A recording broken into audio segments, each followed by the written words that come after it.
Então vamos lá. Continuando, a gente terminou basicamente toda a teoria, né? Já vimos aí, desculpa, toda a teoria não, mas praticamente toda a teoria de transformada de Fourier, tá? A gente já viu todos os exemplos, né? Os pares de transformadas, as propriedades, tá? As propriedades estão aqui em cima. Vou passar mais devagar. Então aqui as propriedades. E o que eu vou fazer hoje, basicamente, é trabalhar com alguns exemplos, certo? Então vamos pegar alguns exemplos de transformadas de Fourier. Tá? Aqui mesmo já tem alguns no próprio texto, tá?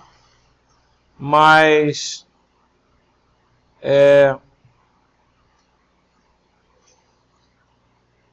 normalmente eu não utilizo, vou usar esse exemplo de modulação aqui, que esse aqui é legal. Tem uns de circuitos aqui, mas eu não vou utilizar, tá?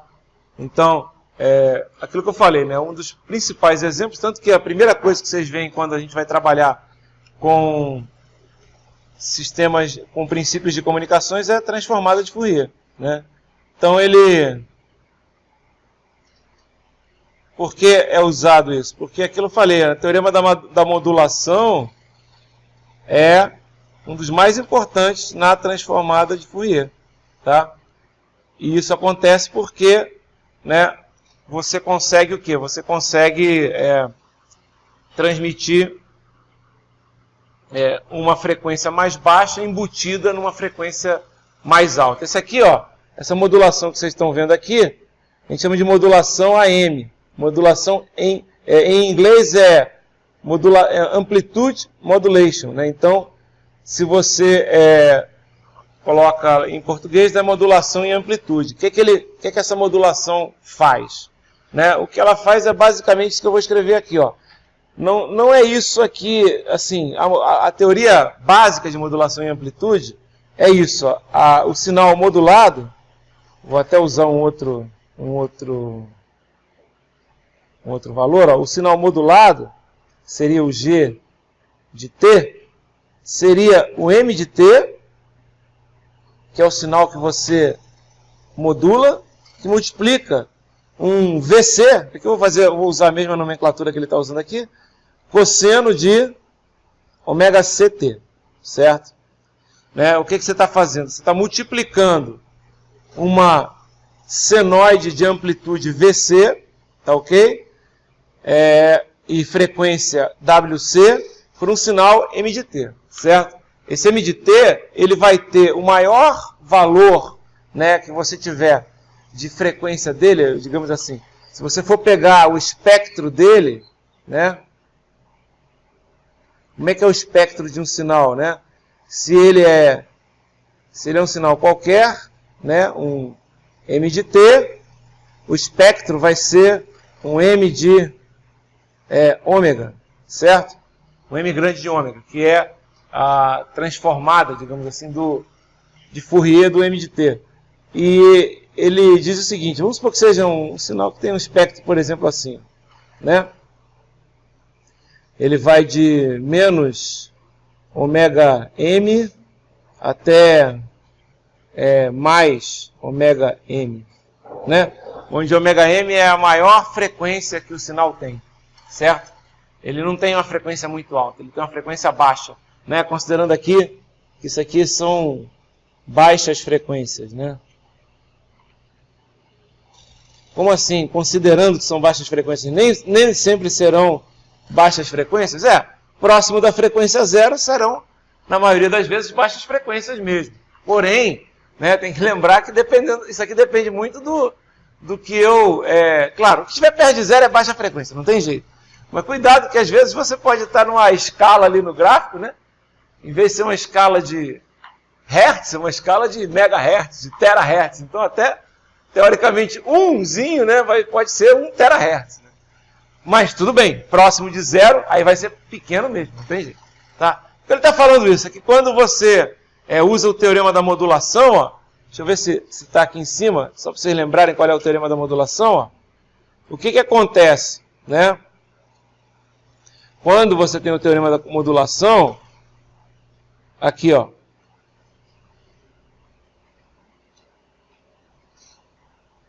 Deixa eu voltar, desculpa aqui.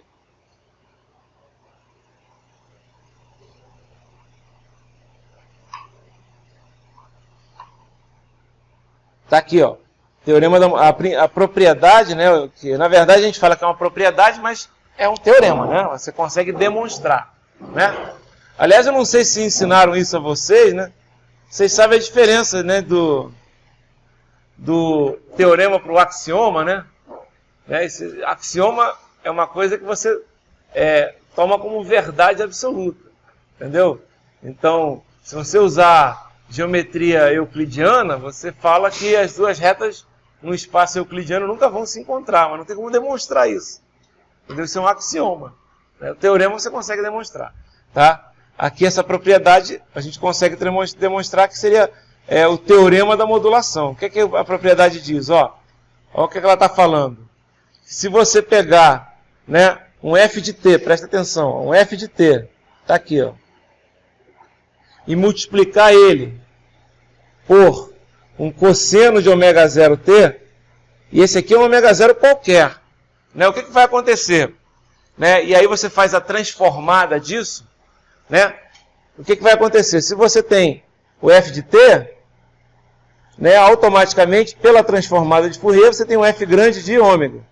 Então, se fosse uma forma de onda assim, f de t, né, pela transformada, você teria aqui o f de ômega, por exemplo. Né? E aqui, esse f de ômega aqui, até para a gente entender melhor, eu coloquei ele aqui em baixas frequências, né, com as frequências próximas de zero, certo? Notem que podia ser um f de ômega qualquer. Você pode, por exemplo, se a gente fizer a transformada de Fourier desse cara aqui, né? Que é o pulso retangular. Ok? Vocês lembram? Vai dar o quê? Vai dar um cara assim, ó. Só que ele continua até infinito. Então ele tem frequências para todos os valores de frequência. Né? Não é um sinal que... Aqui eu parei aqui, ó, nesse valor aqui. Eu fechei. Só para facilitar a nossa vida. Normalmente a gente usa teorema da modulação em sinais que são limitados em frequência. Por exemplo, o nosso sinal de voz, ele é limitado em frequência. A voz humana, né, ela só vai até 10, 15 kHz. Se você quiser ser mais genérico, áudio, sinal de áudio é limitado em 20 kHz. Eu não posso colocar um sinal de áudio de 25 kHz? Eu falei, pode, só que o ouvido não vai escutar, não adianta nada. Então você simplesmente não precisa ficar... Né? Se você vai amostrar um sinal, né? A gente vai ver isso aí em princípios de comunicações. Então, talvez até aqui a gente coloque. Vou colocar isso aqui, vou fazer o teorema da amostragem em transformada de Fourier. Vou colocar. Eu não coloquei na aula de hoje, não está preparado para a aula de hoje, mas vou trazer. O teorema da amostragem é um teorema que a gente vai usar, né? Em princípios de comunicações, em comunicações digitais, que diz o seguinte, que se você conseguir amostrar um sinal, né? Amostrar é o quê? É pegar amostras, pegar valores do sinal, né? A amostragem basicamente é isso. Você tem aqui um sinal qualquer, e aí você vai e pega amostras dele de tempos em tempos, né? Esse aqui, esses T's aqui, ó, a gente chama de período de amostragem, e esses valores aqui que ele encontra, né, são as amostras, certo? Quando você faz a amostragem, né, o que vai acontecer? Quanto maior for a frequência de amostragem, ou seja, quanto menor for esse período, tudo bem? Estão entendendo o que eu estou falando? O período for pequeno, se esse Tzinho é bem pequenininho, a frequência de amostragem é o quê? É maior. Então, quanto maior for essa frequência de amostragem, mais próximo do sinal original eu vou estar. Vocês concordam comigo? Não vou estar mais próximo do sinal original? Se ele é muito espaçado, né, a gente vai ficar com pontos muito espaçados. Então, por exemplo, pode acontecer isso, ó, quer ver? Se eu faço uma amostra pegar uma outra cor aqui, ó. Se eu faço uma amostra entre esse ponto aqui e esse ponto, né? Com esse T maior aqui, chama de T1, o que vai acontecer? Esse ponto aqui no meio, ele não vai saber quanto é que vale direito, né? Ele vai aproximar, né?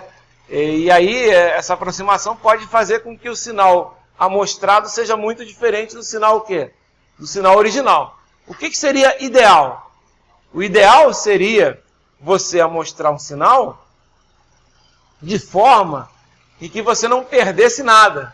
Aí você fala, isso é impossível, Abel, né? Isso é impossível. Como é que você vai amostrar um sinal e aí você não vai perder nada nesse sinal? Isso é impossível, não tem como você conseguir fazer isso, né? Porque, se pensa bem, Abel, né, sempre vai ficar uns buracos no sinal, se você pensar bem, se você está amostrando. Vocês estão entendendo o que eu estou falando? Pois bem, não é impossível. E a matemática mostra isso. Um cara chamado Nyquist provou matematicamente, a gente vai provar também, né, que se você amostrar um sinal, né, numa frequência maior, melhor dizendo, pelo menos 2 vezes maior, do que a maior frequência desse sinal. Então, por exemplo, sinal de áudio, né? Qual é a maior frequência que o ouvido humano detecta? 20 kHz, né? Se você amostrar o sinal de áudio a 40 kHz, você não vai ter o sinal original, você vai ter um sinal amostrado, certo? São amostras do sinal original, ok? Pois bem, se você amostrar ele numa frequência, né, que seja pelo menos 40 kHz, você consegue recuperar esse sinal sem perda nenhuma. Mas isso tem um detalhe, eu acabei de falar. O sinal tem que ter uma frequência máxima. Porque senão não dá para usar isso. Pensa bem, esse sinal aqui, ele tem uma frequência infinita. Ele não tem uma frequência infinita? Tem, é pequeno. O espectro dele, na frequência infinita, é pequeno, porque ele, teoricamente, depois de muitos radianos por segundo, que aqui a gente está normalmente trabalhando em ômega, depois de muito, né, o seno de x sobre x, ele cai num valor muito pequeno, né? Ele tende a zero, né?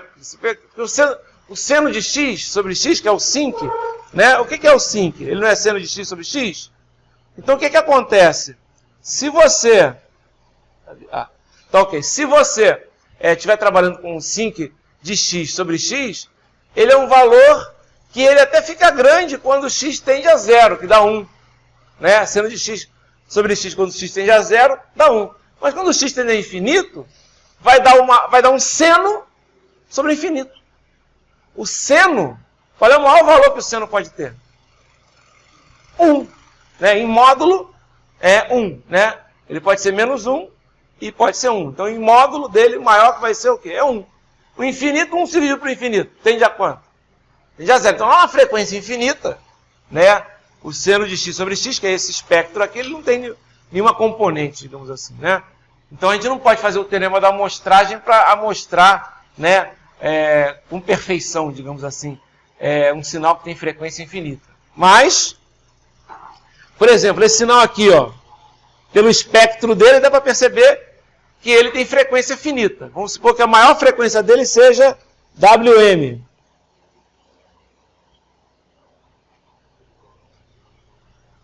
Esse M aí é porque a gente vai usar depois como sinal modulante, por isso que aparece esse M aí, né? Mas não tem a ver como máximo, não. Também podia usar como máximo aqui, né? Que é a maior frequência. Normalmente, sinais modulantes têm frequências máximas, tá? Por quê? Porque você justamente depois quer usar o teorema da amostragem, tá? Esse teorema eu vou trazer na aula que vem. Foi bom ter chegado nisso aqui. O teorema da amostragem é muito importante para a gente, eu vou demonstrar ele na aula que vem. Pois bem, o Nyquist mostrou que se você amostrar em 2 vezes a maior frequência, você consegue recuperar o sinal inteirinho, sem perda nenhuma. Graças ao Nyquist que a gente tem eletrônica digital. A gente pode transformar todos os sinais que são sinais analógicos em sinais digitais. Certo? Não, por acaso, se alguém aqui tentar amostrar não, mas se você... antigamente, é que hoje vocês não fazem nada disso. Tá? E eu não vou falar sobre MP3, que é outra coisa. Né? Mas também usa isso aqui. O MP3 tem perdas, você perde coisa. Mas como é que você não perde coisa? Você não perde coisa pegando o sinal original e digitalizando ele num formato, por exemplo, que é um formato sem perdas. Um formato sem perdas que você pode ter aqui nesse computador aqui. Eu vou lá no gravador de som do Windows. Nem sei se isso existe mais, hein, galera? Gravador de som do Windows. É que antigamente era uma novidade, né? A pessoa poder gravar a voz digital. Agora, tudo é digital. Então, mas antigamente você podia ir lá no gravador de voz dele, pegar um microfone, como eu estou usando agora, e mandar gravar a voz. E você escolhia qual era a taxa de amostragem que você colocava. Se você amostrasse em 10 kHz, eu ia ter perda. Porque a minha voz tem frequência maior do que essa. Se eu amostrasse em 20 kHz, eu ia ter perda. Não, eu não ia ter não, porque a frequência da voz é a frequência do... Amostrar um som. A frequência do som é de 20. Se você amostrar em 20, não tem que ser 20, tem que ser quanto, pessoal? 40, né? E aí, como nós somos engenheiros, o cara coloca uma taxa de amostragem de quanto? 44, né? 10%, que é para ninguém ficar chateado. Então, vocês podem ver, quando ia aparecer lá, para você escolher a taxa de amostragem, aparecia lá, 44 kHz, certo? Se amostrasse nessa taxa, não ia perder nada. O som é perfeito. Aí o MP3 faz outras coisas, não vou entrar em detalhes, né? A amostragem funciona mais ou menos como o sinal bitmap, uma imagem sem compressão, né? É o bitmap, ela tem a imagem original completa, né? E aí você consegue um formato WAV, Wave, né? Que é 100% original, 100% sem perdas, né? E já o MP3, ele pega o Wave e embute perdas. Ele coloca... sabe o que ele faz? Ele usa, para isso, ele usa a transformada de Fourier. MP3 é uma aplicação da transformada de Fourier.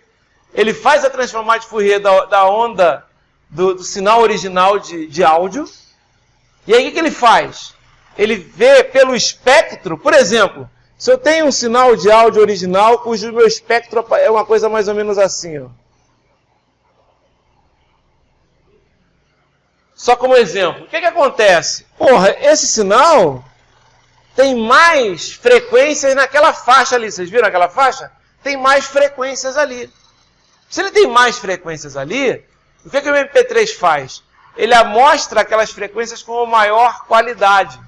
Mas as frequências que têm menos, digamos, tem menos quantidade, que são as frequências, por exemplo, baixas, ele amostra numa pior qualidade. Na média, a taxa de amostragem é menor. O que vai fazer com que o tamanho do arquivo também seja o quê? Menor. Porque os arquivos, vocês já perceberam, vocês sabem por quê? Vocês sabem quanto tem um CD? Vocês não sabem nem mais o que é um CD, né, galera? Não existe isso. Mas vocês sabem quanto é que tem de quantidade um CD? Tudo que eu estou falando aqui, pessoal, é legal, porque é bom vocês contextualizam a transformada de Fourier. Eu estou falando do teorema da amostragem, que é uma das coisas mais importantes que tem a ver com uma aplicação de Fourier. Né? Vocês sabem quanto tem um CD de qual capacidade? É de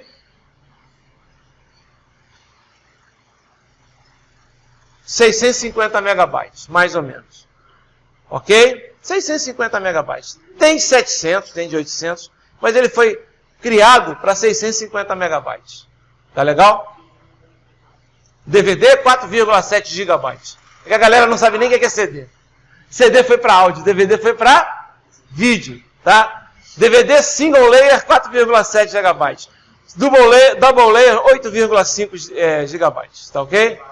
Ok? Ainda tem outros. Tem Blu-ray, por exemplo. 38 GB. Tá? Para que serve isso? Só para dizer que você já viu. Porque hoje todo mundo usa o quê? Não se usa mais CD. Não se usa mais Blu-ray. Se usa o quê? Pendrive, porra. Os pendrives têm 32 GB. 32 GB é um pendrive barato. Aqui tem um pendrive que eu uso aqui. 256 GB. Entendeu? Aí isso é caro pra cacete. 40 dólares nos Estados Unidos. Qualquer um de vocês pode comprar. 40 dólares. Ainda tem uma velocidade de escrita e leitura de 300 megabytes por segundo. Tá bom para você? Né? É rápido, claro. É USB 3.0 e é rápido. Existem pendrives de 256 GB, né? De 128 GB, mas são lentos. Não comprem, é uma bosta. Né? Você quer copiar alguma coisa para ele, fica lá, demora 1 ano para copiar. Certo? Esse aqui não, esse aqui é rapidinho. Tá? Não vale a pena a economia que você faz. Voltando, 650 MB tem um CD. CD, para quem já não sabe o que é, né? A geração de vocês já não sabe nem o que é um CD. Né? A minha não sabia o que era. Quando ela surgiu, foi uma das maiores assim, evoluções. Porque o que é que tinha antes? Como meio de armazenamento. Pior, que o CD era, no início, só quem tinha gravador de CD era milionário. Como assim, milionário? Ou então que o cara pegasse coisa lá fora, né? Eu, por exemplo, eu lembro, uma das primeiras viagens que eu fiz para o exterior, eu comprei um gravador de CD. Sabe quanto eu paguei nesse gravador? Eu, feliz, paguei 400 dólares num gravador de CD. E ele era um da Philips de 2x. O que era um 2x? É que ele demorava mais ou menos, isso aqui, ó, pessoal, é aproximadamente, a gente vai chegar nesse número, aproximadamente 74 minutos, tá? Depois vocês vão entender porque é 74 minutos de áudio. Quando eu falo áudio é música, não é voz. Voz você pode colocar mais. O CD-ROM 2X era um que gravava em 37 minutos um CD. Senão você tinha que esperar quanto? 74 minutos para gravar, né? E aí depois apareceram 8X, 16X. Eu acho que hoje nem tem mais gravador de CD puro. Hoje o que você tem é gravador de DVD. Né? E eu tenho umas coisas que não pegou. Né? E eu também vou para ser sincero, eu só devo ter gravado uns 2 até hoje na minha vida. Mas eu comprei uns 2 anos atrás uns gravadores de Blu-ray. Né? A mídia não é cara. Custa barato, um Blu-ray virgem cabe quase 40 GB, custa, sei lá, 3 dólares. Entendeu? Mas acabei não usando, né? Só uso pendrive. Entendeu? Usei umas 2 ou 3 vezes aí, mas não tem muito sentido. É bom para fazer backup, né? Mas tudo bem. Bom, voltando. Oi? Oi? O computador o quê? Como assim? O computador? Só? Não, estou falando isso. É para computador. Isso que eu comprei é para computador, não é um equipamento separado. Eu não, comprei um gravador de Blu-ray. O seu gravador de DVD, aquilo que vocês veem, desse tamanhozinho, na frente do computador, que já não tem mais. Já viram que os gabinetes estão vindo sem lugar para gravador de CD? O que eu estou falando é para computador. Eu não tenho nada específico. O que eu estou falando, esse que eu comprei aqui, que custou 500 dólares, o gravador de CD de 2 velocidades, era para computador. Se fosse um de mesa, custava 1.000 dólares. Aqui no Brasil custava 5.000 dólares. Só para vocês terem uma ideia. Porque aqui no Brasil, na época, tinha um negócio chamado reserva de mercado. Não sei nem se o professor de história de vocês ensinou isso para vocês. Reserva de mercado foi uma coisa que a ditadura fez para incentivar a produção nacional de computadores. Foi o maior atraso que esse país teve na tecnologia. A gente ficou 20 anos parado, todo mundo produzindo computador lá fora, a gente não podia nem importar. Se importasse, você era bombeiro. Se você trouxesse um HD de 20 mega, galera, era um HD. 20 mega hoje não cabe nem o arquivo do Word, galera. Né? Não, a gravação que eu estou fazendo aqui não deve ter... Se eu falar 3 segundos, já tem 20 mega. As gravações que eu termino aqui na nossa aula, quando eu chego lá em casa, essas gravações aqui com o áudio e com a imagem que está sendo gravada aqui, né? Dá uns 3 GB. Entendeu? É porque ela grava 2 imagens. Ele grava a imagem desse aqui, não é nem muito grande, mas ele grava a imagem da câmera, que é Full HD.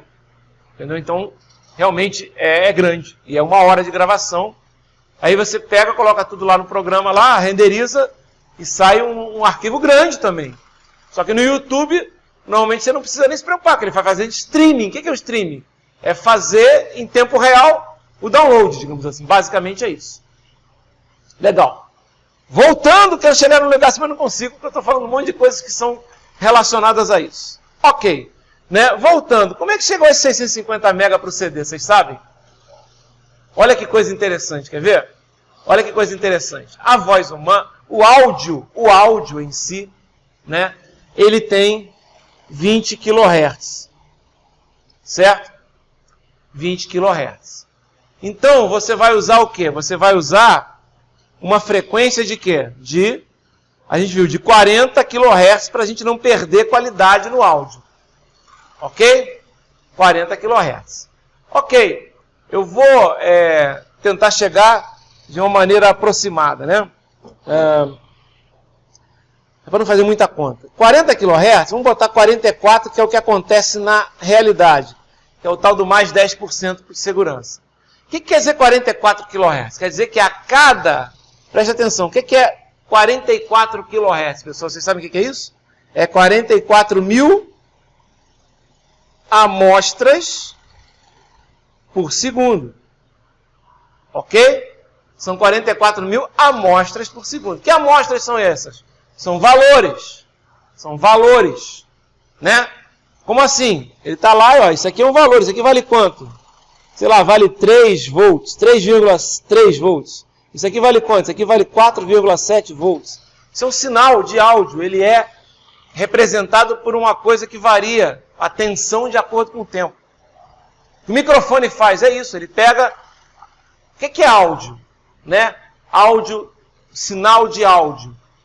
É a minha voz ou um som qualquer que passa por um conversor. Nesse caso aqui, eu estou gravando a minha voz. Qual é o conversor? É o microfone. O que o microfone faz? Vocês sabem como é que funciona? Ele pega as amostras de pressão. De pressão, galera. O som é uma pressão sonora, uma pressão, concorda? Não está saindo variações no ar, digamos assim. E transforma isso em sinais o quê? Elétricos. Se eu cochicho, a pressão é baixa. Se eu falo alto, a pressão é alta. Certo? Se eu falo numa frequência muito alta, a pressão é alta numa frequência muito alta. É bacana isso, tá? Isso aí, talvez vocês possam ver, não estou prometendo, porque não sou eu que dou a disciplina. Vocês têm disciplina de instrumentação, então poderia ter alguma coisa nessa área aí de instrumentação, ok? Ok, legal. 44 mil amostras por segundo. Eu tenho que amostrar. É guardar a cada segundo 44 mil amostras. Mas não são 44 mil amostras, são 88 mil amostras. Porra, eu dobrou de novo? Não. É porque normalmente áudio, quantos canais tem? Canal? Que porra é essa? 5 canais. 5.1. Não. O áudio normal usa 2 canais. Né? É um áudio estéreo. Esquerdo e o direito. Por que 2 canais? E não um só. E nós temos 2 orelhas, 2 ouvidos. Certo? Se nós tivéssemos 3 ouvidos, o engenheiro ia fazer quantos canais? 3. É verdade isso, galera. É verdade. Você usa 2 canais, nós temos 2 ouvidos. Certo? O ouvido direito e o ouvido esquerdo. Por isso são 2 canais. Ok, são 88 mil amostras por segundo. Tá, onde é que você quer chegar? Vamos lá. Cada amostra tem que ser guardada dentro... A amostra é o quê? É esse valor que está aqui. Esse valor aqui é um valor analógico. Ele tem que ser colocado dentro do computador. Tem que ser feita uma conversão para um valor o quê? Digital. E aí você tem que fazer com que, digamos, isso aqui seja o menor, o mais próximo possível. Isso é uma coisa interessante. Quando você faz essa conversão, o que é isso que você está falando? Em vez de eu ficar com valores fixos, 1 volt, 2 volts, 3 volts, ficar com valores tipo 1 volt, 1.01, 1.02, 1.03. O que é melhor? Eu ter 1, 2, 3 ou eu ter 1.0001, 00002? Quanto é que vai ser maior a precisão? Quando eu tiver maiores divisões. Esse erro Não dá para perder. Então dizer que vai perder, que quando você digitaliza você volta no som original, está um pouco errado. Porque você consegue resolver isso quando você está trabalhando no tempo, usando o teorema de Nyquist. Usar 2 vezes a frequência. Mas isso aqui não tem como usar 2 vezes a frequência. Você não está mostrando aqui, você não está mostrando aqui, você está mostrando aqui. E aí, você vai perder realmente. Só que é imperceptível para o ouvido humano se você utilizar mais do que 1000 níveis para dividir, digamos assim. Se você usar 1000 níveis, ou seja, se dividir em milésimos de volt, digamos assim, a tensão você já não vai sentir nenhuma diferença no som. Ok? Que tal usar 65.536? Porra, 65.536 é nível pra cacete. Mas é que aí você usa 16 bits para representar os níveis. 2 elevado a 16 dá 65.536. Beleza, então quer dizer o seguinte. Cada uma dessas amostras, ela vai usar 2 bytes. Ela vai usar 2 bytes, que são 2 vezes 1 byte, que é 2 vezes 8 bits, que é 16 bits. Tá ok? Então você vai ter o quê? Você vai ter 2 bytes por amostra. Isso. Quantas amostras são? 88.000 por segundo.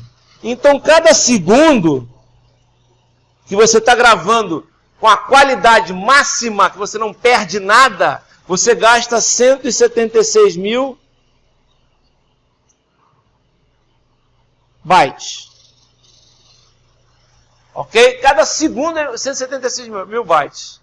Certo? 10 segundos. 1.76 megabytes. Certo? 60 segundos. 6 vezes 7, 42. 10 megabytes. Quanto? 10 megabytes, não é isso? Eu estou aproximando. Certo? 1 minuto, 10 megabytes. 75 minutos, 750 mega, 650 mega. Eu aproximei, tá bom? Legal? Eu fiz umas aproximações. E aí? Por isso que, na verdade, olha só, a aproximação está certinha, ó. 74 minutos, 650 mega. Aquilo que eu falei, tirando as aproximações. Ou seja, por isso que tem 650 mega num CD, porque é para caber 74 minutos. Agora a pergunta que pouca gente sabe. Por que 74 minutos, porra? Porque 650 mega é porque vai ter 74 minutos, a gente usando essa qualidade máxima. Por que 74 minutos?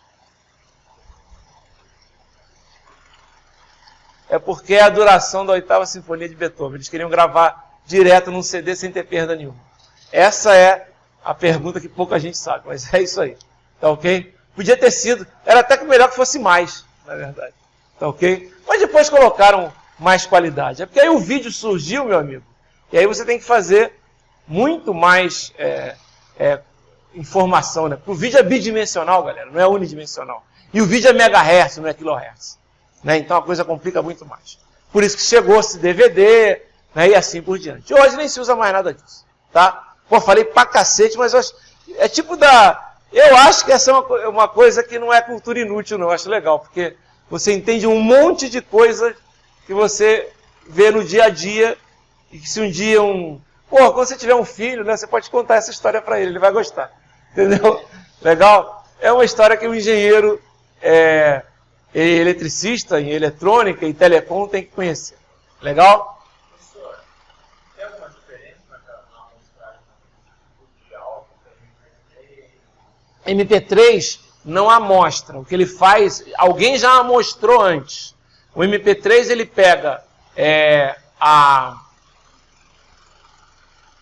o áudio original, digamos assim, que foi amostrado em 44 kHz, e aí ele bota lá, mas esse MP3 aqui é 320 kbps, não é isso? Pois é, não é a amostragem, na verdade aquilo é a taxa de codificação que ele faz de acordo com o tempo, digamos assim. Ele dá uma diminuída. A amostragem do MP3, o MP3 foi criado pelos... Você vê... Porra! Não, professor tem que dar aula só, não tem que pesquisar não. Se o cara não pesquisasse, não tinha criado a porra do MP3. Foi o Fraunhofer Institute na Alemanha, os engenheiros estavam trabalhando com pesquisa, que trabalharam nessa área. Cara, em 1990 bolinha, né? Vocês não eram nem nascidos, provavelmente. Eu estava terminando o meu mestrado. O meu mestrado foi na área de compressão, como se fosse um MP3, só que para imagens. Certo? E muito importante. Tá? MP3 foi isso. Os caras começaram a pesquisar isso. E eles fazem o quê? Eles fazem uma análise completa do sinal, vê quais têm a maior frequência e no final dá uma compressão absurda. Então, por exemplo, só para vocês terem uma ideia, um arquivo de áudio normal, sem compressão, ele tem uns 35 megabytes. O MP3 tem quantos? 3, é 10 para 1. É 10 para 1. Essa compressão não tem a ver com a amostragem, você está entendendo? Essa compressão do MP3 tem a ver com a compressão propriamente dita, com o que eles pegam do original e transformam no compacto. Isso tem o quê?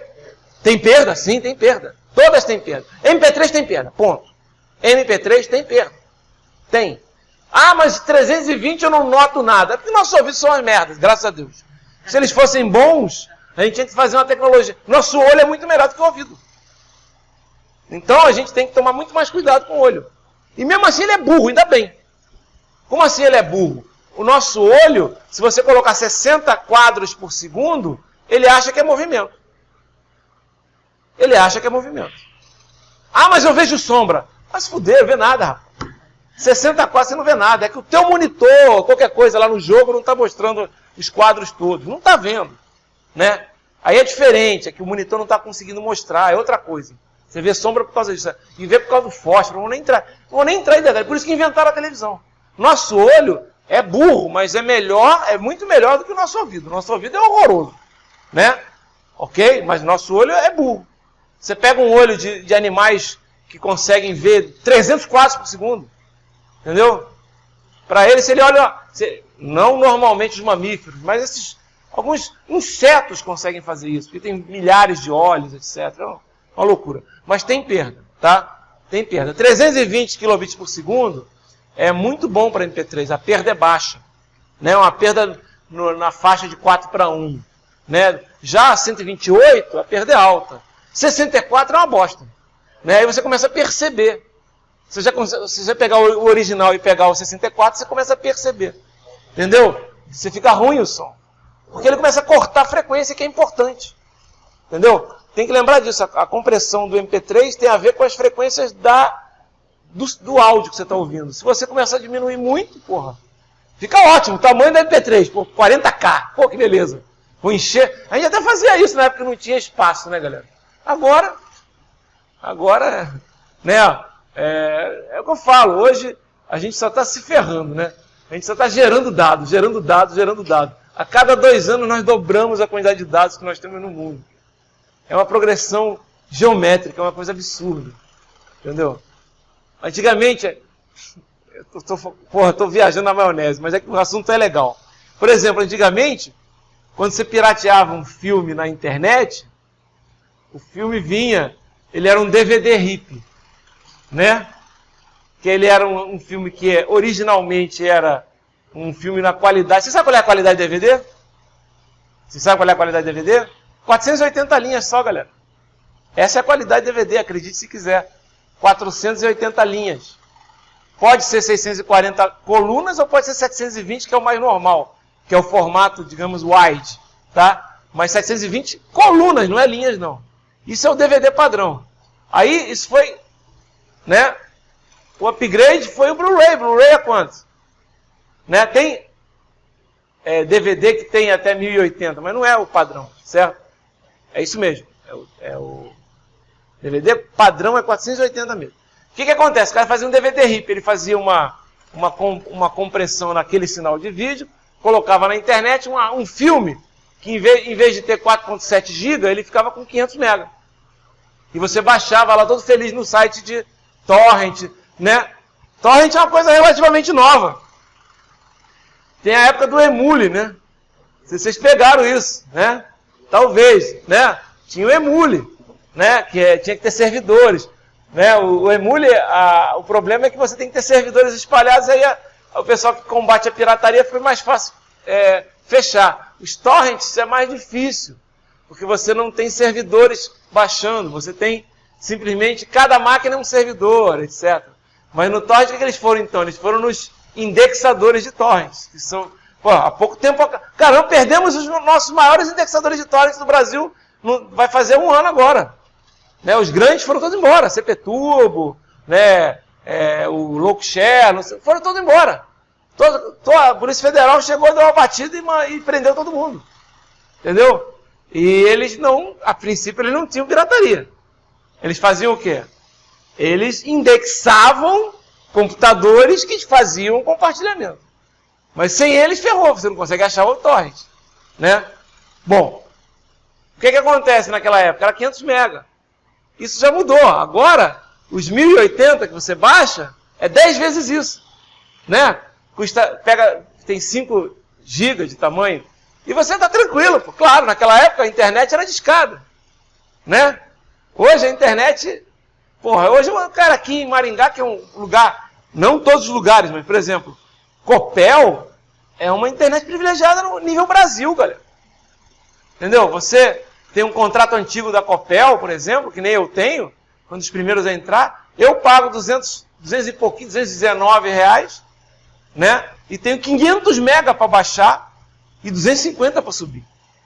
A galera de São Paulo e Rio não tem isso. Tá entendendo? Ou então tem, mas tem um monte de restrição, tem restrição de dados, é uma bosta, entendeu? Só tem isso quando tem, os planetas estão alinhados, entendeu? Aquele negócio, nunca consegue chegar na taxa máxima, certo? Aqui não, você, pô, às vezes eu estou achando que a internet está ruim, vou lá e faço o teste, vejo que pode estar até ruim, mas aí você vê logo qual é o problema, se é um problema na Copel, se é um problema do site. Isso pode acontecer, né? Dependendo do caminho que você está trabalhando. Né? Mas é isso, então. Tinha isso e agora o nego já tem gente botando aí, fazendo um rip de Blu-ray inteiro, né? Sem perda, né? O cara coloca na internet. É 30 GB, o cara coloca lá os 30 GB. Né? Faz mesmo, cara. Quem quiser pegar, e pega. Né? Mas é porque é tudo uma briga de gato e rato. Né? A qualidade foi cada vez melhorando. Né? Hoje você, mesmo esses rips de 1080, você nota que tem perda de qualidade, dependendo de como foi feita a codificação. Não tem, supondo que você está pegando o original, né? Sem perda. Né? Porque também não vale com... a qualidade desse filme aqui está uma porcaria. Né? Que ele baixou lá, que tem 10 MB, porque o cara capturou aquela merda no cinema, né? Pô, com uma câmera, pô, aí não, né? Aí é cam, que o pessoal chama, né? Não tem jeito. Putz, falamos pra caramba, mas chegamos aí o que eu queria chegar, né? Que era justamente porque tem 650 MB, né? Tudo isso que eu falei tem a ver com o teorema da amostragem. Vamos voltar nele na aula que vem. Eu não vou terminar isso aqui, não. Quero voltar aqui que eu estava falando sobre o teorema da modulação. Certo? E tudo isso eu cheguei por quê? Porque quando você faz, né, a modulação, você supõe, né, que o sinal que vai ser o sinal modulante... Eu empurrei aqui para baixo esse aqui, ó, né? Ficou estranho agora.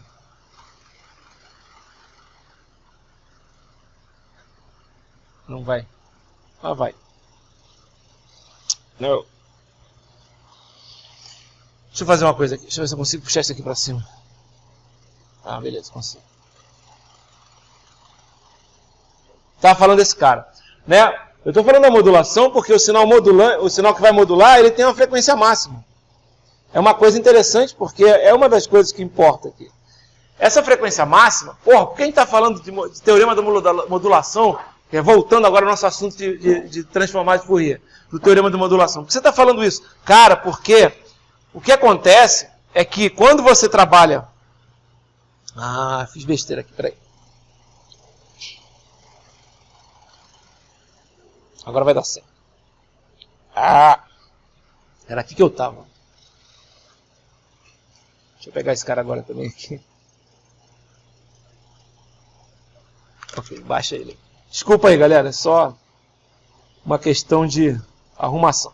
Ok. Então Então, olha só, porque eu estou falando do teorema da modulação, porque olha só o que acontece. Esse sinal aqui é um sinal modulante. Com ele, né, usando o teorema da modulação, o que acontece? Quando eu faço isso aqui, e faço a transformada de Fourier, a minha transformada de Fourier desse cara aqui vai ser uma coisa assim, ó. Vai ser VC sobre 2, que multiplica o M de ômega menos mais ômega 0, mais o M de ômega menos ômega 0. Esse VC aqui aparece porque é uma constante, o 1 sobre 2 aparece porque você, quando faz o teorema da modulação, aparece meio para um lado e para o outro. Certo? Qual é a importância disso? É que o que vai acontecer, tá vendo esse M de ômega aqui? Ele vai mudar de posição, ele vai vir para cá e vai vir para cá. Onde o ômega 0 está aqui, o negativo, e o ômega 0 está aqui, o positivo. O tamanho dele vai depender. Se, por exemplo, esse VC for 2 volts, ele não vai mudar o tamanho. Se o VC for 4 volts, vai dobrar. Se o VC for 1 volt, ele vai diminuir o tamanho. Mas não é problema. Isso a gente pode trabalhar com amplificador. Isso é um amplificador, galera. Isso aí pra gente que é engenheiro eletricista, é filé. Só um amplificador de sinal. Só está amplificando a amplitude. Mas por que isso aqui é importante? Por que isso aqui é importante? Por que o teorema da modulação é importante? Notem, as frequências agora desse sinal que está aqui, as frequências desse sinal, elas estão concentradas numa faixa alta de frequências. Em ômega 0. Está vendo que está concentrado em ômega 0? Se esse ômega 0, né, for muito... Aqui eu coloquei, aqui no livro, desculpa, é ômega C. Desculpa, é ômega C. Desculpa. Tá? Ômega C. Eu li errado. Se esse ômega C ele for muito maior do que o ômega M, o que vai acontecer? Essa frequência é muito maior do que a frequência que você está trabalhando. E aí, cara, você consegue trabalhar, né, como se o sinal todo, como esse sinal todo, aliás, consegue não. Você fazendo isso, está fazendo com que o sinal todo fique numa frequência maior. Porra, mas para que serve isso? Galera, vocês já viram meios de transmissão lá em Eletromag, sei lá? Não sei se vai ter. Mas tem vários meios de transmissão que você pode transmitir. Por exemplo, você pode usar o ar. Agora vamos pegar um meio de transmissão que tem maior desenvolvimento de uns 30 anos para cá. Vocês sabem qual é? Fibra ótica. Certo? Fibra ótica só aceita mandar sinais de luz, porra. A frequência da luz é baixa ou é alta? É alta pra cacete, meu amigo. Não dá pra você mandar um sinal de áudio na fibra ótica. Você consegue mandar um sinal de áudio, é como se a fibra ótica fosse um filtro passa alta. Se ele só deixa passar sinal de alta frequência. É um canal passa alta. A gente vai falar sobre isso. Filtro a gente vai falar aqui. São exemplos de transformada de Fourier. Pô, a gente vai usar... Porra, o MP3 é filtro o tempo todo. Ele vai filtrando todas as frequências estão todas separadinhas, ele vê a frequência de 5 kHz quase não aparece nessa porra desse sinal de áudio. Ah, não vou botar não. Vai perder? Vai. Teu ouvido vai perceber? Não, porque quase não aparece. Talvez lá num determinado acorde da música apareça alguma coisa. Legal? Beleza. Olha só, como é que eu vou trabalhar em fibra ótica se eu não tenho uma frequência alta? Tem que ser alta. Eu quero, pô, vocês estão cansados que a fibra ótica hoje é para tudo. Como é que você vai transmitir qualquer tipo de sinal? Modula. Multiplica o sinal pela frequência. A gente falou sobre isso. Modulando. Depois faz o quê? Demodula. Certo? Então vamos ver um exemplo de modulação aqui. Como assim fazer um exemplo de modulação? Né? Notem aqui que esse exemplo aqui, ó, que está aqui, isso é importante. É diferente desse aqui. Esse aqui, em vez de ter um M de T, tem 1 mais M de T. Vocês viram? 1 mais M de T. Na verdade, isso é o seguinte. É que uma das coisas que faz você facilitar a sua demodulação é você ter o sinal que foi modulado. O sinal que é modulado, que é modificado, é o sinal cosseno de ômega CT. Vai virar um quê? Vai virar um M de T, cosseno de ômega CT. Mudou. Se ele é assim, e o M de T é assim, por exemplo, esse cara fica assim, ó. Onde ele fica, digamos, o tamanho dele muda de acordo com o tamanho do M de T, certo? Ok? Uma das coisas que facilita você construir um decodificador, ou melhor dizendo, um demodulador, é você ter o sinal original sem a modulação. Como assim o sinal original? A modulação é isso aqui. Sem a modulação é esse VC aqui, ó, o cara sozinho. Você está transmitindo dois sinais, vocês estão entendendo o que eu estou falando? Em vez de eu estar transmitindo um sinal só, eu estou transmitindo dois sinais. O sinal modulado e o sinal original. Certo? Qual é a vantagem? Vocês vão ver isso em princípios de telecomunicações. Eu não vou entrar em detalhes, isso fica pesado para vocês. Você pode usar, se você transmite o sinal original, você pode usar um negócio chamado detetor de envoltória lá do outro lado, para fazer o demodulador. Isso faz com que o receptor daquele sinal modulado fique mais simples. E, normalmente, simplificação em engenharia significa que o preço é menor. Imagina o cara fazer um rádio e que o rádio vai custar 10 mil reais. Não é legal, né? Vai ficar caro, certo? Então, o que ele faz?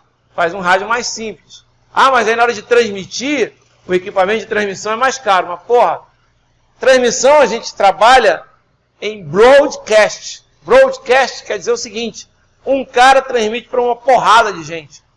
Certo? É o que acontece até hoje. A antena da RPC transmite para todas as TVs de Maringá, pô. Entendeu? Não tem problema. Ah, mas um transmissor da RPC é caro pra cacete. Sim, é. Né? Isso de TV. Tem de rádio também. Vocês já viram, não sei se vocês acompanham, mas há um ano e meio, uns 2 anos atrás, cara, o nego começou a roubar transmissor de rádio. O nego subia a antena e ia lá e roubava, cara. O equipamento desse custa 50 mil reais, cara. Entendeu? O cara ia lá e roubava, cara. Obviamente, quem vai comprar isso é um filho da puta, porque ninguém compra isso se não for uma rádio, se não for uma rádio clandestina, né? Então, isso aí tem um mercado muito restrito, né? Você não pode anunciar essa porra no Mercado Livre, né? Ok? Você tem que ter uma licença para transmitir. Aliás, o que acontece com mais comum em alguns lugares aqui é a rádio clandestina, né? Sem licença. Qual é o problema? O problema é que usa a faixa de frequência que é proibida.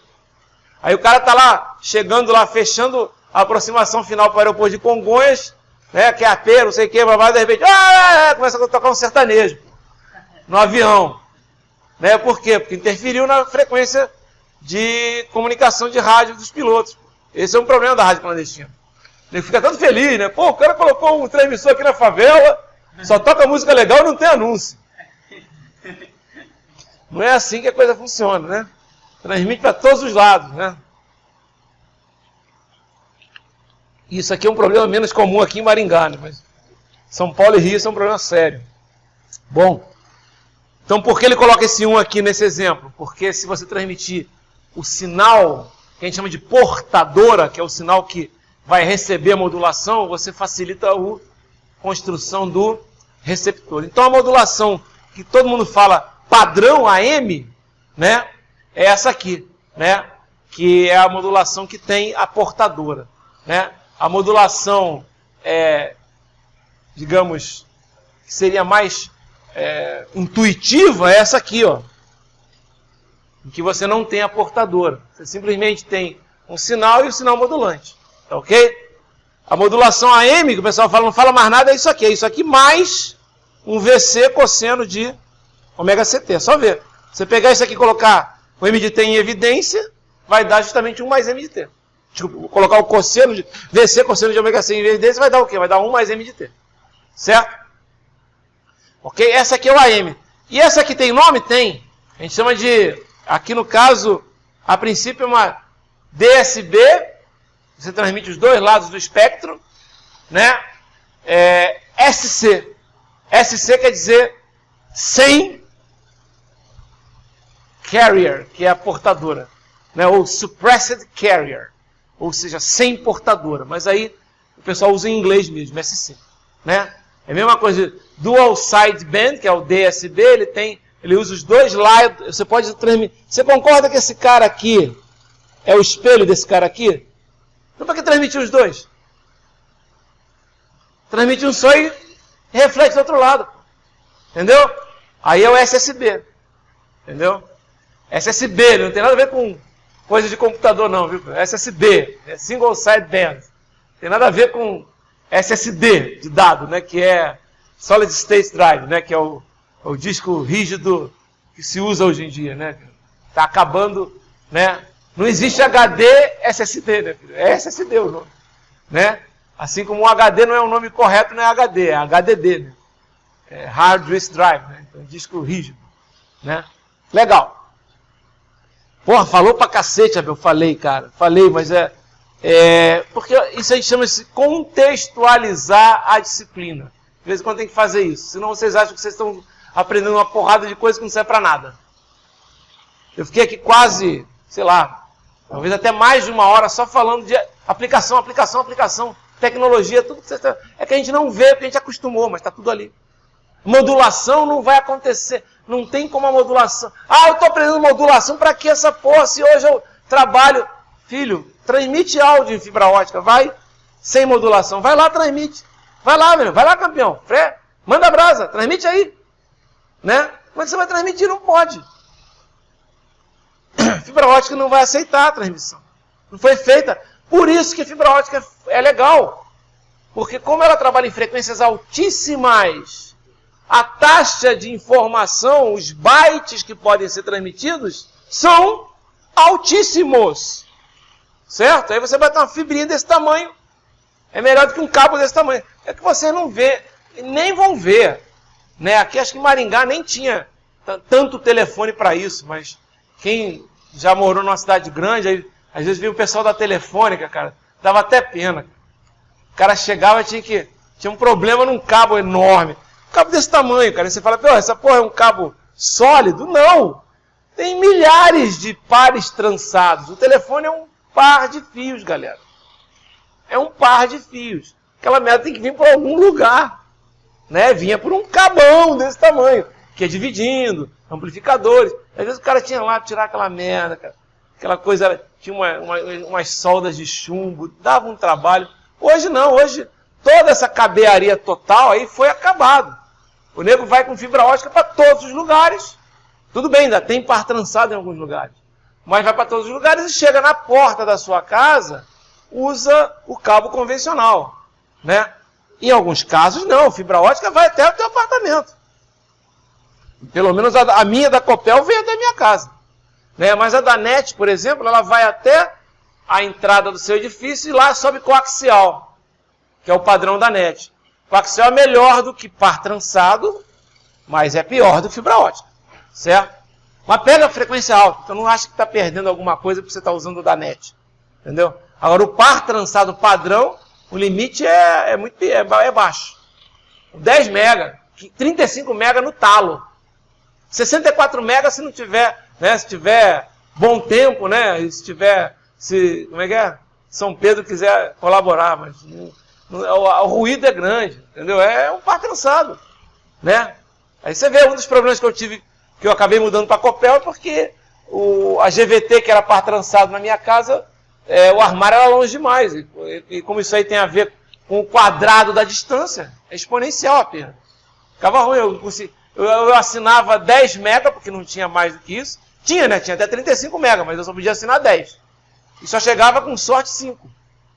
Né? Só que quando eu assinei isso, na época era tudo 1 mega.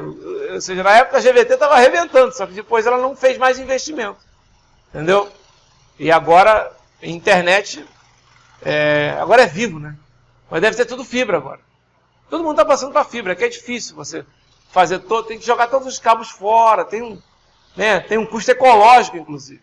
Né? Dá para ter que reciclar, etc. Então. Mas então é interessante. Bom, vamos voltar aqui ó, no nosso exemplo. Ó. Vamos mandar, agora vamos fazer um exemplo de modulação. Só que bem simples.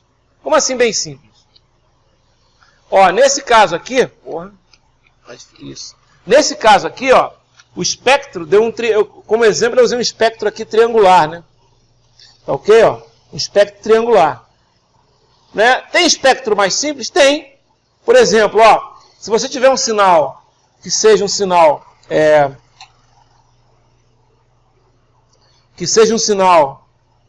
senoidal, por exemplo, esse M de T aqui, ó. É um sinal o quê? Um sinal senoidal. Como é que é o espectro dele? Vamos ver como é que é o espectro dele? Olha só. Deixa eu achar aqui. Ó, olha só como é que é o espectro do sinal senoidal. É esse cara aqui, ó. É um π delta. Vocês sabem por que acontece isso? Já não lembro de nada disso. Eu vou fazer todas as transformadas como exemplos, né? Mas, a não ser que eu não tenha feito. Mas eu acho que eu fiz. Vocês me desculpem, mas esse negócio de dar aula de sinais, sistemas e princípios de telecomunicações ao mesmo tempo, para mim é novo. Entendeu? Então, às vezes eu posso estar achando que eu dei numa outra turma e dei nessa, sei lá. Mas olha só. O que é o cosseno de ômega 0t? O que é o cosseno de ômega 0t? É E elevado a mais J ômega 0t mais E elevado a menos J ômega 0t dividido por 2. Né? Qual é a transformada de E elevado a mais J ômega 0t? É igual a 2π delta de ômega menos ômega 0. Porra, como é que você chegou nisso aqui, Abel? Eu cheguei fazendo o seguinte, isso aqui é transformada, né? Igual é foda, né? Transformada, né? Em cima é igual, embaixo é transformada. Como é que você chegou nisso, Abel? Olha só. Lembra que a gente falou que só precisa saber a transformada de um cara só? Porra. Quanto é que é a transformada do delta? É 1. É 1. Só fazer definição. Como assim definição? Integral de menos infinito até mais infinito. De quem? De delta de t elevado a mais j ômega t dt. Mais não, né? Menos. Mais é na transformada inversa. Certo? Ok. Legal. O que vai dar isso aqui? Vai dar 1. Por quê? Integral de delta de t f de t é f de 0. Propriedade da função delta. Vimos isso em sinais 1, primeiro bimestre. Certo? Então isso aqui, na verdade, eu vou até escrever isso aqui, ó. Isso aqui é o f de t, isso aqui é o f de 0, que é 1e elevado a menos j ômega 0, que é igual a e elevado a 0, que é igual a 1. Pronto. Demonstrei a transformada de delta de t. Demonstrei usando o quê? Fiz a integral? Não. Fiz sim, né? Na verdade, fiz usando as propriedades da função delta. Certo? Função delta de Dirac faz isso. Legal. Aí, eu sei também que transformada de f grande de t é igual a 2π f pequeno de menos ômega. O que é isso? Teorema da dualidade. Esse eu tenho certeza que mostrei para vocês. Da dualidade, né? Aí olha só. O f grande não vai ser esse cara aqui? Não vai ser 1? Não é? Se você, num exemplo aqui de cima, não pode ser 1? Não vai ser não. Não pode ser 1? Pode. Se for 1, esse cara vai ser o quê? O delta de menos ômega. Certo? O delta de menos ômega. Ok, e aí? Então, aí é o seguinte, galera. Delta de menos ômega é igual a delta de ômega. Então, transformada de Fourier de 1 é igual a 2π delta de ômega. Eu estou fazendo isso rápido porque eu já fiz, só para lembrar vocês. Ok. Transformada de Fourier de alguma coisa vezes e elevado a mais j ômega 0t, propriedade do deslocamento em frequência. Primeiro a gente fez a propriedade do deslocamento no tempo. Aí quando deslocava no tempo alguma coisa, f de t menos t0 virava um e elevado a j ômega menos ômega 0. Ficava um f de ômega menos ômega 0. Pela dualidade, você vai ter o que aqui? Se você pegar isso aqui for, por exemplo, um f de t, isso aqui vai ser o quê? Vai ser f de ômega menos ômega 0. Se aqui for um fzinho, vai dar o quê? Vai ser o meu f grande deslocado. Aliás, né, é isso que vai gerar o teorema da modulação. Se esse f de t aqui, em vez de ser f de t, ele for 1, né, o que vai acontecer aqui? Isso aqui, em vez de ser isso aqui, vai ser o quê? Vai ser 2π delta de ômega menos ômega 0. Se f de t dá um f grande de ômega, se é 1, o f de t é 1, qual é a frequência? Qual é a transformada? Quem é f grande de ômega? Não é a transformada de f de t? A transformada de fzinho de t, que é 1, vai ser o quê? 2π delta de ômega. Certo? Ok? 2π delta de ômega. Mas como tem o e elevado a mais j ômega 0t, aparece delta de ômega menos ômega 0. Deslocamento na frequência. Ok. Se você colocar aqui, ó, esse cara vai dar o quê? Se você fizer a transformada dele, vai dar um 2π delta de ômega menos ômega 0. Esse cara, se fizer a transformada dele, vai dar o quê? 2π delta de ômega mais ômega 0, porque menos ômega 0 mais. Divide os dois por 2, deu π. Deu isso aqui, ó. Viu como é que a gente chegou na transformada do cosseno? Usou a fórmula de Euler e usou as propriedades. Certo? Ok?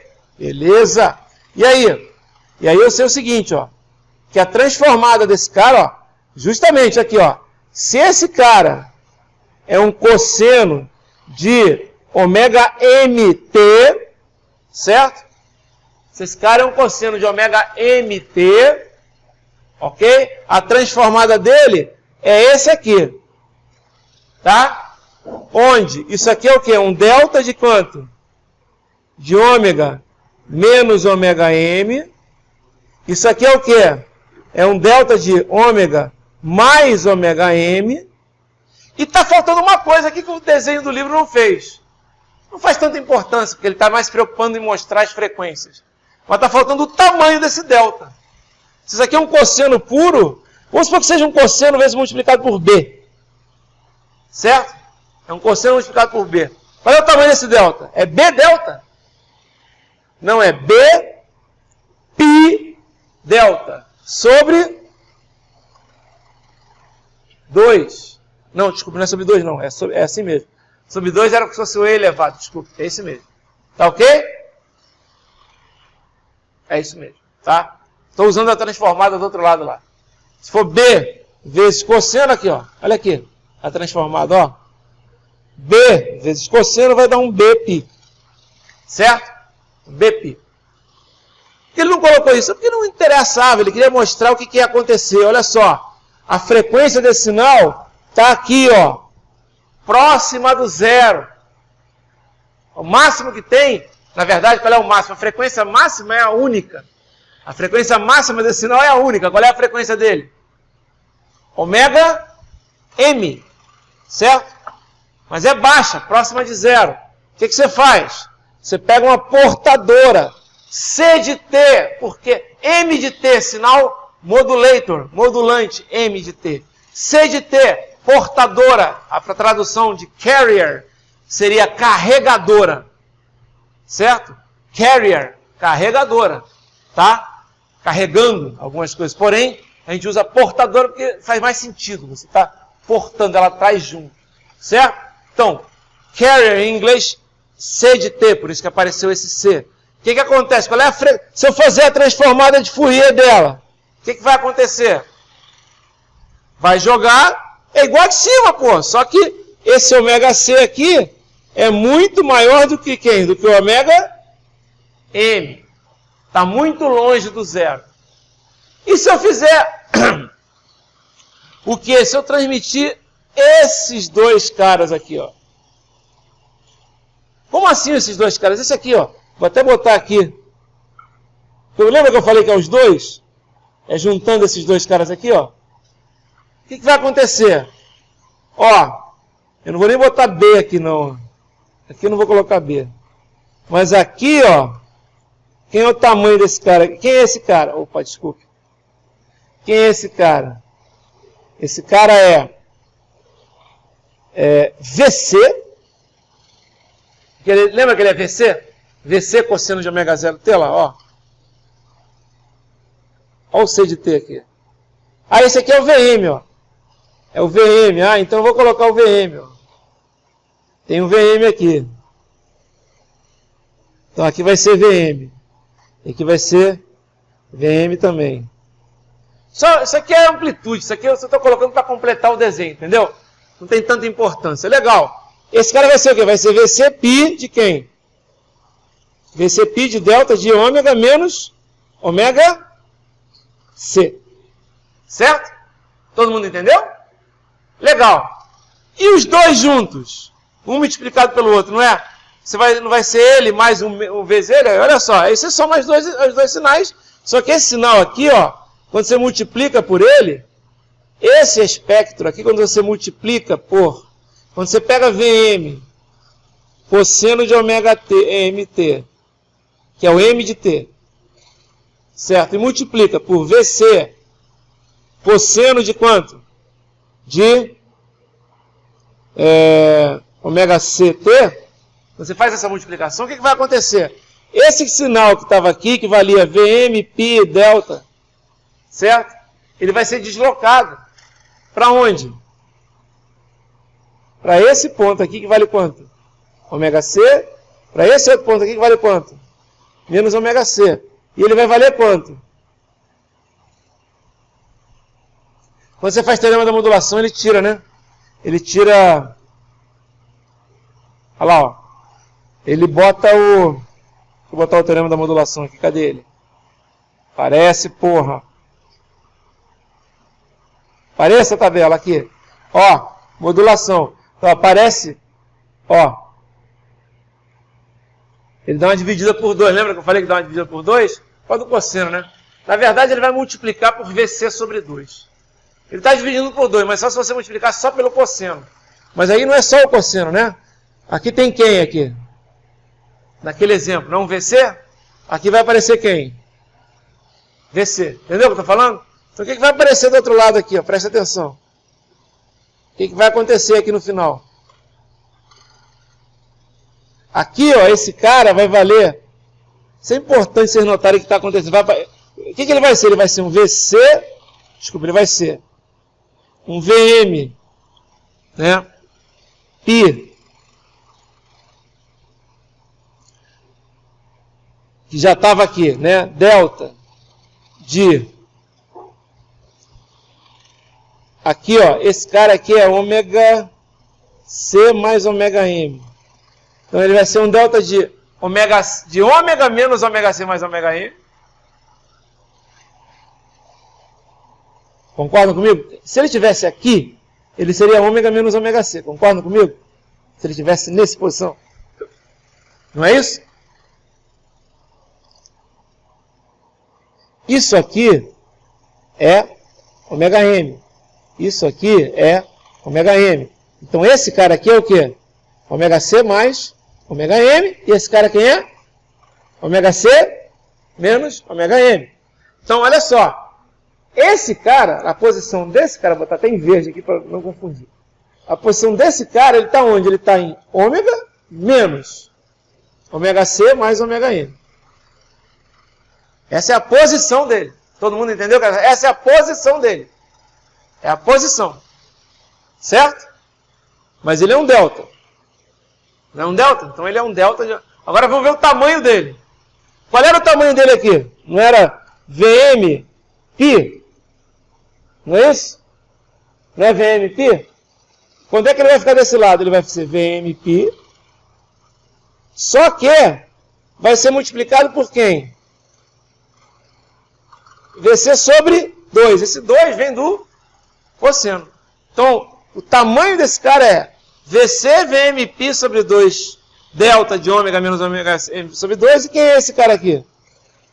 VC VM π sobre 2, que multiplica delta de ômega menos quanto?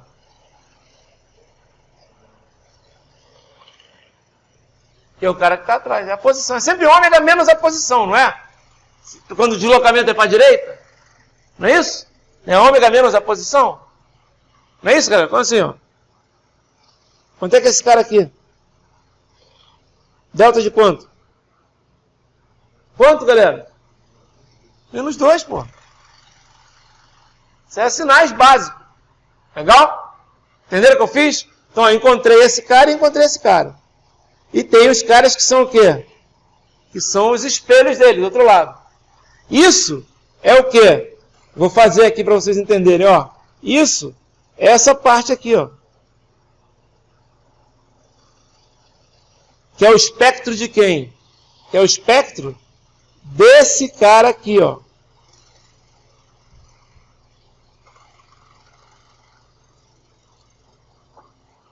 Certo? Os mosquitos estão morrendo, hein? Porra, que saco. Tá? É o espectro disso aqui, não é? Mesmo com o ventilador, eles são chatos pra cacete, né? E que mais? Tem mais o espectro desse cara daqui, ó.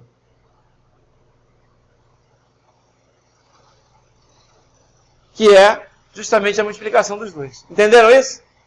Eu podia, se quisesse, só transmitir isso. Dá certo também, é modulação também. Só que aí o meu receptor fica mais complicado de fazer. Sacou? Então, por isso que eu transmito aquele cara no meio ali. Ok? Entenderam isso? Tranquilo? Tá? Isso é modulação. A gente vai fazer alguns exercícios. Tá? Com isso. Na aula que vem, eu vou ver se eu trago. Vou ver? Não. Vou falar do teorema da amostragem. E depois eu vou fazer exercício. Um atrás do outro. Tá? Até a gente... Tô com tempo, cara. Não tá ruim não, tá bom. Então, de repente, dá para falar de transformada de Fourier discreta. Mas eu não vou prometer isso para vocês. Tá? Então, talvez eu emende e já comece a falar de transformada Z, mas não caia na prova. E aí, quando eu terminar de falar de transformada Z, que é uma transformada discreta, porque até agora a gente só trabalhou com transformada no domínio do tempo. Mas no tempo o quê? No tempo contínuo. Ainda não falamos em transformada no domínio do tempo discreto, não é? Então, a gente vai falar, a próxima transformada Z, tempo discreto. Pô, dá pra fazer um monte de coisa legal.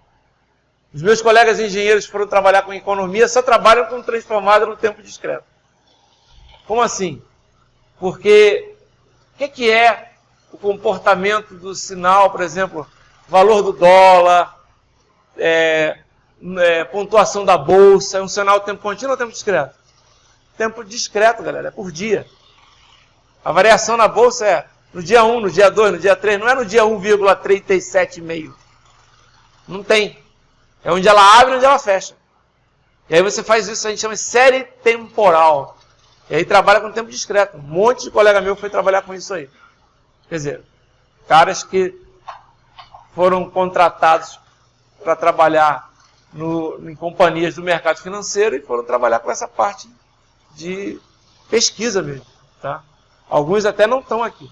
Depois, tudo bem, eles começaram a trabalhar mesmo com administrador, que o engenheiro também trabalha com administrador. Se o Brasil fosse administrado por engenheiros, tenho certeza que estaria melhor. Não há dúvida. Falei? Legal, galera. Então tá. A aula que vem é? Segunda-feira? Segunda-feira, né? A gente vai fazer o teorema da amostragem. Legal. Fala.